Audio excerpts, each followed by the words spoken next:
നമ്മൾ മുഖം കഴുകുമ്പോൾ ചെയ്യുന്ന 5 മിസ്റ്റേക്സിനെ കുറിച്ചാണ് ഇന്നത്തെ എപ്പിസോഡിൽ നമ്മൾ പറയാൻ പോകുന്നത്. ആദ്യത്തെ കാര്യം ഡബിൾ ക്ലെൻസിങ്. ഡബിൾ ക്ലെൻസിങ് എപ്പോഴും ആവശ്യം വരുന്നത് മേക്കപ്പ് ഉപയോഗിക്കുന്ന നല്ല ഓയിലി ആയിട്ടുള്ള സ്കിന്നുള്ള അല്ലെങ്കിൽ ഒരുപാട് സൺസ്ക്രീൻസും മാക്സിമം ഒരുപാട് ലെയർ ചെയ്യുന്ന കാര്യങ്ങളും പൊല്യൂഷനൊക്കെ ഉള്ളവർക്ക് ഡബിൾ ക്ലെൻസിങ് നല്ലതാണ്. സാധാരണ ഒരു വീട്ടമ്മയോ അല്ലെങ്കിൽ ശരാശരി വീട്ടിലിരിക്കുന്ന ഒരാളോ ഡ്രൈ സ്കിന്നുള്ള ആളോ അധികം പുറത്തൊന്നും പോകുന്നില്ല, പൊല്യൂഷൻ ഇല്ലെങ്കിൽ ഡബിൾ ക്ലെൻസിങ് വേണ്ട. രണ്ടാമത്തെ ഒരു കാര്യം എന്ന് പറഞ്ഞാൽ മിസലർ വാട്ടർ ഉപയോഗിക്കുമ്പോൾ അത് കഴുകാതിരിക്കുക എന്നുള്ളതാണ്. തീർച്ചയായിട്ടും അതും ഒരു കെമിക്കൽ തന്നെയാണ്. എന്തൊക്കെ സംഭവിച്ചാലും അവർ പറഞ്ഞിട്ടുണ്ടെങ്കിലും നമ്മളത് വെള്ളം വെച്ച് നന്നായിട്ട് ഉപയോഗിച്ചതിന് ശേഷം കഴുകി കളയുന്നുള്ള. മൂന്നാമത്തെ കാര്യം എന്ന് പറഞ്ഞു കഴിഞ്ഞാൽ പ്രോഡക്ട്സ് ഇങ്ങനെ സ്വിച്ച് ചെയ്തുകൊണ്ടിരിക്കുക, അതായത് ഭയങ്കര പതയും മണമുള്ള ഫേസ് വാഷസ് മാക്സിമം ഉപയോഗിക്കുന്നത്. നാലാമത്തെ കാര്യം എന്ന് പറഞ്ഞാൽ സോപ്പിനെ തന്നെ ഫേസ് വാഷായിട്ട് ഉപയോഗിക്കും.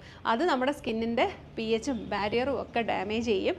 അതിന് പകരം വളരെ ജെൻറ്റിലും മൈൽഡും ആയിട്ടുള്ള ഫേസ് വാഷ് മാത്രം തിരഞ്ഞെടുക്കാനായിട്ട് നോക്കുക.